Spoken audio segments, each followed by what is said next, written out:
Okay, here we go with Chapter 4 in the Homework Machine. December.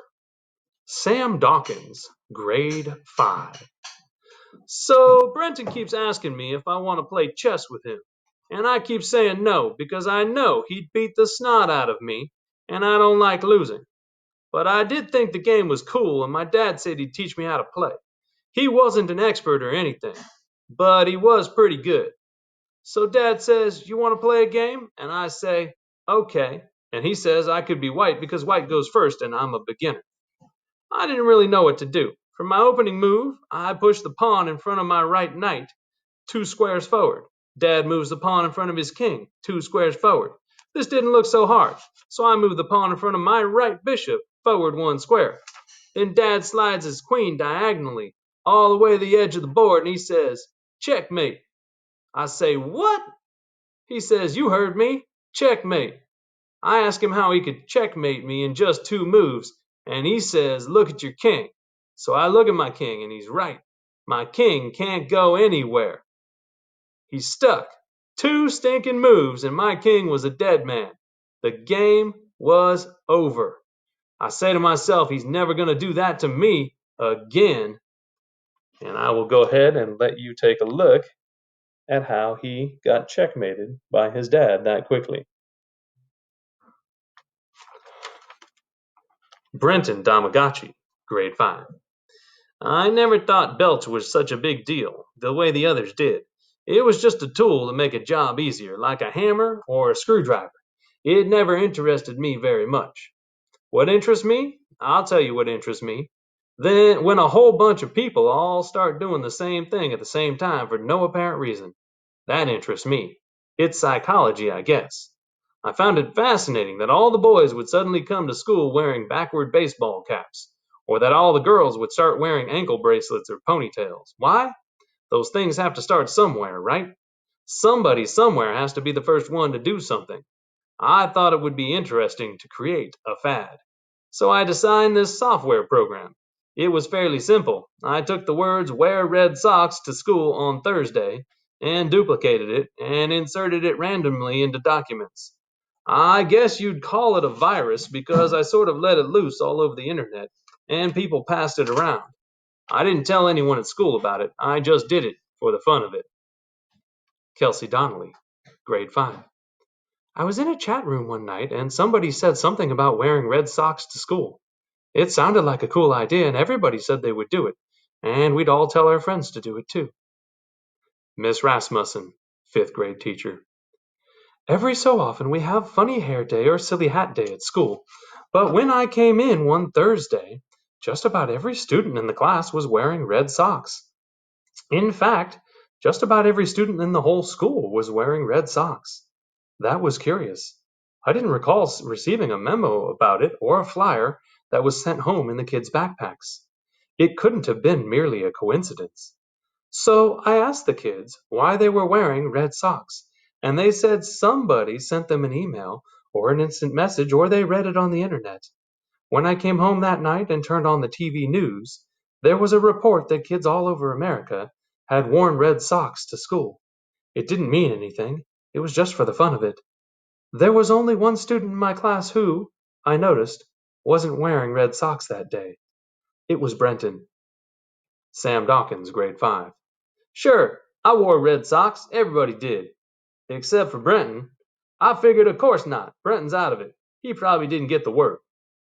Judy Douglas, Grade 5. We were over at Benton's house doing our homework after school that day. I remember we were talking about the whole red socks things while waiting for the printer to finish.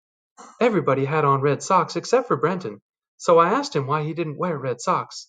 I figured he just never paid attention to fashions or things like that. But he made this cute little smile, and we knew something was up because he doesn't usually smile that much. We made him tell us, and he admitted that he was the one who started the whole red socks fad in the first place. Can you imagine? Sam Dawkins, Grade 5. The red socks thing blew my mind. Think of it. This one kid took his computer and with a few keystrokes got just about everybody in America to do this dumb thing. It was cool. And that kid was sitting next to me. Think of the power. He could make every kid in America hop backward and recite the Pledge of Allegiance if he wanted to. Kelsey Donnelly, grade 5. I remember the night of the Red Sox day. Everybody online was chatting about how cool it was. I couldn't resist. I told everybody I knew the guy who started the whole thing. I didn't mention Benton's name. Right away, I got an IM from a guy asking me who pulled off Red Sox Day. I didn't tell him. I didn't think Benton wanted everybody to know. The guy gave me his name and an email address in case I changed my mind. The name was Milner. Judy Douglas, grade 5. One of the nicest things about Belch was that I had more time after school. I asked my mom if I could take a ballet class on Wednesdays, and she said sure, as long as I still had time to do my homework. Before we had Belch, I spent just about every day after school doing my homework. There was no time for anything else. Sam Dawkins, grade 5. Sometimes, when I was sitting at home playing video games or watching TV or just hanging out, I would think about the other saps in my class who were doing homework right then. Ha! Suckers! This is the life. I felt like I won the lottery or something. Ronnie Teotwaki, grade 5. I had been watching those D Squad jerks from across the room. I knew something was up way back in December. One day I saw Snickwad, who was relatively cool, walking home from school with that dweeb Benton Tamagotchi. What was up with that? No way the two of them could be friends. Not in a million years. It didn't make sense. I was suspicious. Something was up. I just didn't know what. Judy Douglas, grade 5. I thought that I would just try Brenton's machine a few times and then go back to doing my homework the old-fashioned way. But I realized that I liked not having to work so hard on my homework. I liked the extra free time I had. It was so easy to just slip the homework assignment into the scanner and watch the finished homework come out the other end a few minutes later. It was like microwave popcorn. My mom told me that when she was a girl, they popped popcorn in a big pot on the stove with oil, and it was greasy and hard to clean up. Now she makes popcorn in the microwave, and she says she would never go back to the old way. That was how I was starting to feel about homework. Sam Dawkins, grade 5. My dad said that if we played a game of chess every night, I would get better and better. So we started playing every night. The first thing Dad told me is that wars aren't won or lost because of guns and soldiers and shooting. They're won or lost because of strategy. He said the way to win is to build a strong position by slowly accumulating advantages. Like, you want to control the 4 squares in the center of the board. It was little things like that. Stuff you don't normally think of. Like, when your king is in the middle of the board, he has 8 squares he can escape to. But when he's at the edge of the board, he has just 5 squares he can escape to. And if he's on the corner, he has only 3 squares. He's just about dead. Kelsey Donnelly, grade 5. I was hanging around doing nothing, and my mother starts giving me a hard time. When are you going to do your homework, Kelsey? And all that, so I told her I did it already, over at Benton's house. Well, she doesn't believe me, of course. She says, if you're lying, you're grounded, young lady. So I showed her my homework, and she looks it over real carefully. Finally, she says I did a good job, and if I kept it up, like that, she would let me pierce my belly button. Ha! It was great. Benton Tamagotchi, grade 5. After we finished doing everyone's homework, they went home. They didn't usually hang around, and that was fine with me. I had my own projects to work on. Every so often, I would ask Snick if he wanted to play a game of chess, but he always turned me down. He said he had a dentist appointment, or he wasn't feeling well or something. I knew that it was just an excuse. He didn't like me enough to get together unless we were doing our homework. That was fine. As I said, I really don't need or have time for friends. But it did please my mother to think they were my friends, and I like to please my mother. After a while, I stopped asking Snick to play. Judy Douglas, grade 5. Every so often, I would stay after we finished our homework. Unlike most boys, you can talk to Benton about things other than sports and motorcycles and dumb things like that. I could bring up something about, say, classical music or politics, and he would be able to discuss it. Nobody else was like that. Benton knows about everything. He's like an encyclopedia. Miss Rasmussen, 5th grade teacher.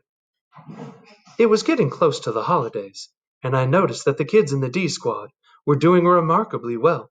I certainly expected it from Benton and Judy, but Sam and Kelsey were working on A's in all their subjects, which was a surprise. Their parents thought I was a miracle worker. In the back of my mind, I suspected that Sam and Kelsey might be copying off Benton and Judy, but I wanted to believe that all my lessons about hard work were starting to pay off.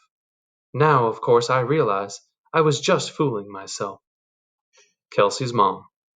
When Kelsey brought home her end of the year report card with all A's and B's on it, I just about fell off my chair. She had always been a C student. I figured there had to be some kind of a mistake. I thought Miss Rasmussen switched the report cards around or something. Kelsey Donnelly, grade 5. My mom said that because my report card was so good, I could get my belly button pierced. We drove all over to the place, but I chickened out at the last minute. It was too scary. I couldn't go through with it. Sam Dawkins, grade 5. So I thought of a great idea. You know, how McDonald's and Burger King and all those other fast food joints are in just about every town? Well, what if there was a Belch in every town? Kids could go there after school to get their homework done. That would be cool. Kids could ride in with their bikes, drop off their homework assignment at the first window, and then ride up to the second window a few minutes later to pick up their finished homework. We could call it Mick Homework. Just think of it, there are millions of kids in the United States. If each of those kids paid $1 a day to get their homework done, we could be rich. We would be richer than Bill Gates.